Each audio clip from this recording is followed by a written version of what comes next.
Assalamualaikum warahmatullahi wabarakatuh.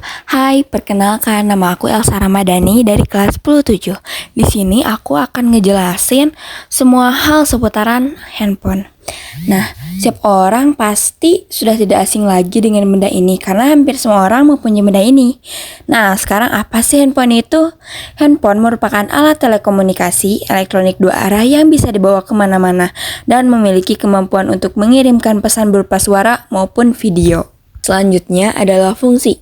Yang pertama ada untuk media komunikasi, yang kedua untuk berfoto, dan yang ketiga video call, dan yang terakhir adalah untuk mengakses internet. Sejarah, telepon genggam berupa HP atau handphone ini baru ditemukan pada 1983 oleh Martin Cooper sebagai seorang insinyur Amerika yang memimpin tim pada tahun 1972 sampai 1973 untuk membangun telepon seluler pertama dan melakukan panggilan telepon seluler pertama. Setelah itu ada dampak. Dampak terbagi menjadi dua, yaitu negatif dan positif. Dampak negatif yaitu ada 1. Mengganggu perkembangan anak. Kedua, efek radiasi. Nah, apa tuh efek radiasi? Radiasi adalah bentuk energi yang dihasilkan dari berbagai sumber. Sumber radiasi dapat berupa peluruhan radioaktif, produksi mesin, ataupun benda luar angkasa seperti matahari. 3. Ada rawan terhadap tindak kejahatan. Maksudnya itu tidak jarang orang yang sedang memainkan handphone mengalami yang namanya pencurian handphone, apalagi saat mereka sedang lengah. Yang keempat ialah memicu sakit leher hingga meningkatkan risiko kanker. Apa sih hubungannya? Ya ada, karena ketika kita bermain handphone, kita pasti melihat ke arah handphone, yang berarti handphone itu ada di bawah. Jika kelamaan, kita akan merasa sakit atau pegal-pegal di bagian leher kita. Selanjutnya ialah dampak positif. Yang pertama ialah mempermudah komunikasi. Tentunya dengan adanya handphone, kita lebih mudah untuk berkomunikasi. Maupun kita dalam keadaan jauh, kita tetap dapat berkomunikasi, tidak harus untuk menemuinya. Dan yang kedua, menambah pengetahuan tentang perkembangan teknologi.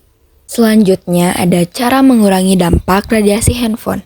Yang pertama ialah hindari kebiasaan mendekatkan smartphone ke telinga. Akibat dari kebiasaan tersebut ialah dapat terjadi tumor pada telinga. Yang kedua, aktifkan mode pesawat saat tidak digunakan. Manfaatnya apa nih? Yang ke-1 ada menghemat baterai. Yang kedua, tidak terganggu dengan berbagai notifikasi yang masuk. Yang ketiga, menghemat data internet. Yang ketiga ialah membatasi jarak mata pada layar smartphone. Maksudnya itu ketika kita bermain handphone, jarak pandang aman sekitar 50 cm dari layar gadget agar mata kita tidak terkena minus. Kemudian ada mengurangi kebiasaan bermain smartphone sebelum tidur. Dari hal tersebut, jika dilakukan secara terus-menerus, maka akan berakibat buruk kepada kita, yaitu mengalami insomnia. Lalu selanjutnya ada penggunaan smartphone yang benar. Pertama ialah jauhkan TV, komputer, smartphone dari kamar tidur. Kenapa? Karena dari hal tersebut bisa terkena sindrom penglihatan komputer, sebabkan insomnia, dan juga membuat cedera saraf. Yang kedua, beri batasan yang jelas untuk anak-anak maupun dewasa. Maksudnya itu, memainkan handphone itu boleh saja, asalkan tahu waktu dan tidak terlalu lama saat memainkan handphone atau sewajarnya saja. Yang terakhir ialah ciptakan touch free zone. Apa sih touch free zone itu? Touch free zone adalah zona bebas teknologi.